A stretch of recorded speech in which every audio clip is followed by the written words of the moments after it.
present about the patient satisfaction for the traditional and complementary medicine.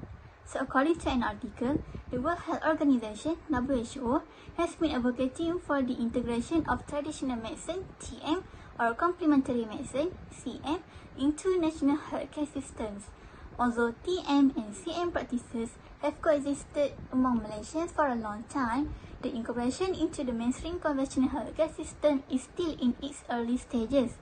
In 2001, a national policy for TNCM was established with the purpose of improving all Malaysians' health and quality of life by combining TNCM services with a holistic approach to patient care.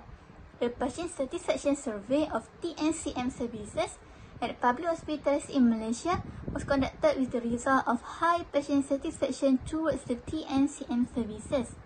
So the growing utilization of the various types of services provided by TNCM units provides positive feedback towards TNCM integration and acceptance of TNCM practices among Malaysia's multi-ethnic and diverse population. So patients with a monthly family income of less than 1,000 ringgit had a greater degree of satisfaction in a prior study. But this study contradicts such findings, as those earning 1,000 to 3,000 ringgit per month were more than twice as likely to claim good satisfaction with TNCM therapy than those without an income or earning less than 1,000 ringgit per month. Currently, the TNCM services business in Malaysia is primarily dominated by the private sector. When compared to the public sector, patients with the means to pay prefer to use the services offered by Malaysia's burgeoning private health sector. So the holistic approach to therapy and a good assessment of the overall progress of the treatment as it pertains to their condition might be reasons for the high overall level of satisfaction among patients getting treatment at TNCM units in Malaysian public hospitals. Hence, this research showed a rising appreciation for TNCM's integration into Malaysia's healthcare system. So the high patient satisfaction with TNCM therapy received in Malaysian public hospitals justifies the integrated management strategy used. Next, I will present the article on patient satisfaction towards hospital services in a specialist center. According to the article, the study of patient satisfaction towards hospital services in specialist center is based on several main components. This study has determined that the factors influencing patient satisfaction are hospital characteristic, delivery of services, and patient characteristic. A cross-sectional study was conducted on patients who had attended a semi-private multidisciplinary specialist center in Malaysia. The results of this study indicate that hospital characteristics have a greater impact on patient satisfaction compared to service delivery and patient characteristics. For factors influencing patient characteristics, it is concerned with socio-demographic characteristics and satisfaction rating. It was found that individuals who were admitted at least once were more satisfied compared to the previous admission. However, the level of satisfaction decreased as the number of admissions increased. Moreover, overall satisfaction depends on the level of education. The results of the study showed that individuals with lower education were more satisfied because they were more attracted to appearances in the hospital. This study shows that the most important determinants of patient satisfaction is the physical appearance of the health facility. This indicates that hospital characteristics are a major component influencing patient satisfaction. Patients are more concerned about comfort and cleanliness in the hospital. In addition, patients also emphasize other physical features that increase their satisfaction, such as large waiting areas and more. Therefore, maintaining comfort and hygiene is important to improve the perception of patients on hospital services. With regard to the delivery of care services, this study found that this is the second important contributor influencing patient satisfaction. The highest contributor in the delivery of care services was the staff involved in the admission procedure. Patients feel guided, especially during the early stages of hospital admission. In addition, the study also showed that waiting time and procedure throughout the visit were important in influencing patient satisfaction. Therefore, increasing the number of staff during peak hours is a part of the measures proposed by patients. The article that have been chosen, which is patient satisfaction in Malaysia's busiest outpatient medical care. Okay. So according to the study, so there is an increase in satisfaction of our patients due to various factors. The admission episode involving patients ascending with linear trend but decline in service orientation doctor at outpatient medical care.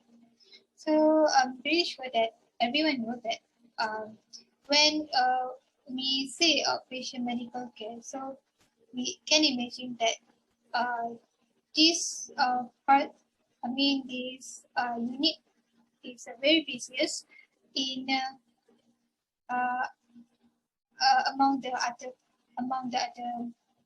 unit. Okay, so a study stated that technical quality and accessibility and convenience are achieved successfully with a high number of outpatient episodes. So with increasing prevalence of technical quality, the percentage of patient satisfaction towards service orientation doctor had complication that will reflect the satisfaction with medical care or medical service in the outpatient medical care. So measuring and knowing the factors level of patient towards their satisfaction with medical services is most important to achieving efficiency and effective in medical research and clinical practice. So there are various methods that can be used to measure the level of satisfaction of outpatient medical care. In this result, there was a high percentage of male patient compared to female patient. So most of the patients were in the range of between 30 until 40 years old. So this finding shows that the majority has stated that the agreement falls in age group of more than 30 years old. Based on the socioeconomics study, also participated in the survey, when the majority of the patient mostly married, followed by education and employed with a household income of 3,000 ringgit Malaysia. In addition, socio-demography in this study also represent a particular resident factor that has been recorded in our urban area as the state with the highest percentage that access public hospital for follow-up treatment. So the previous result has shown that the patient inquiring in other medical services have reported higher satisfaction with medical services in outpatient medical care. I will continue with the patient satisfaction at private healthcare service. According to the article written by Ayman N.K. and Muhammad W.N., this article is to study the relationship between perceived service quality, patient satisfaction, and behavioral intention in Malaysia's private healthcare service. The current research shows that service quality factors have an impact on both satisfaction and behavioral intention. The most powerful determinants of patient satisfaction are tangibility, reliability, and assurance. The first dimension is tangibility. Physical part of services such as staff experience, equipment, and facilities are categorized as tangible, but both satisfaction and intention are influenced by tangible dimensions. When compared to the influence of tangible on behavioral intentions, the effect of tangible on satisfaction is stronger. As a result, service providers should take aggressive steps to guarantee that the hospital is outfitted with cutting-edge physical facilities and material that appeal to both inpatients and outpatients.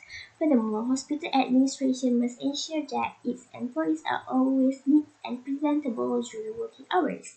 Second dimension is reliability, which relates to the service accuracy, dependability, and consistency. In determining satisfaction, reliability is regarded as the second most significant factor. Patients have a strong expectation that the hospital will deliver service on time. Furthermore, patients want hospital employees to be capable of dealing with patients and knowledgeable enough to give accurate services. As a result, all employees should be able to effectively manage their time and provide exceptional patient service. Finally, is assurance, which refers to the employee expertise and courtesies, as well as their capacity to inspire trust and confidence in others. Healthcare workers can be trained to assist patients by enhancing their abilities through ongoing training and promotions or organization learning. Improving the communication skills of frontline employees, nurses, and contact handling officials is critical because these professionals engage with patients.